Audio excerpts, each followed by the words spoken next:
Mas bagong release pa lang siya, na-curious ako kung sulit pa siyang laruin o isa lang siya sa mga idle games na mabilis mong pagsawaan. So, sa video na ito, ipapakita ko yung gameplay, pag-uusapan natin yung grinding, free rewards, competitiveness, play to earn aspect, at syempre yung honest thoughts ko tungkol sa game na to. Unang bagay na napansin ko dito, sobrang bilis ng progress sa simula. Tipong kada pindot mo may mga bagong unlock, may bagong reward, may bagong upgrade. At alam mo naman natin, yan yung nakakadelikado sa mga ganitong laro.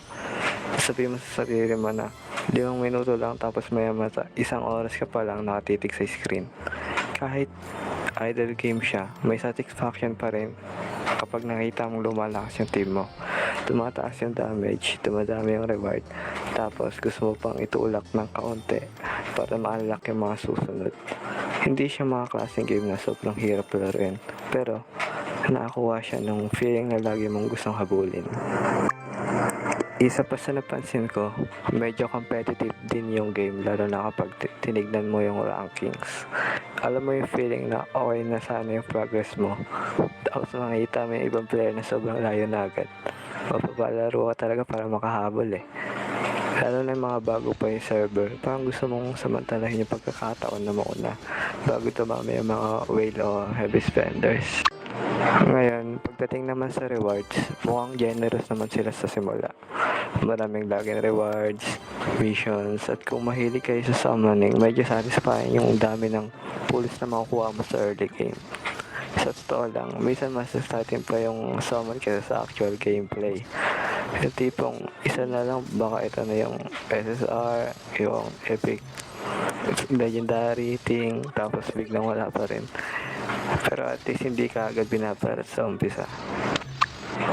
Isa sa mga dahilan ko bakit ko rin ito sinubukan, bagong release pa lang kasi siya. At alam naman natin kung paano gumagana yung FOMO sa gaming. Kapag bago yung laro, parang gusto mong mauna bago malaman ng lahat. Kasi kapag lumipas na yung ilang linggo o buwan, minsan mahirap na humabot sa mga naunang players. May play to earn aspect din siyang in-offer kaya maraming interesado. Pero personally, tinitignan ko muna siya bilang laro. Kung may extra earning, bonus na lang yun. Mas okay pa rin mag-enjoy ka muna kaysa pumasok dahil lang sa kita. Remember that, guys.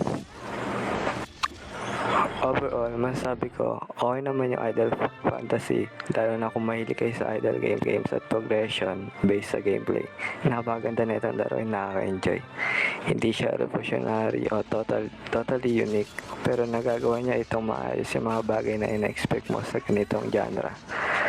Nakaka-addict yung progression, maraming rewards sa simula, at may enough competitiveness para hindi agad maging boring. Ang concern ko lang syempre, tulad ng mga ibang idle games, sa long-term content talaga yung pagiging laban nito. Matutuloy silang madadagan ng updates, consistency, para magkaroon nito na solid player base. Pero ayun, first impression ko pa lang naman nito, kaya nasubukan nyo na ba yung idle fantasy? Ano sa tingin nyo? Sulit ba o hindi? Comment nyo sa baba yung experience nyo, at kung gusto nyo ng mas maraming kaniming content, guides, at first impressions, don't forget to like and subscribe. See you guys next video. Bye bye.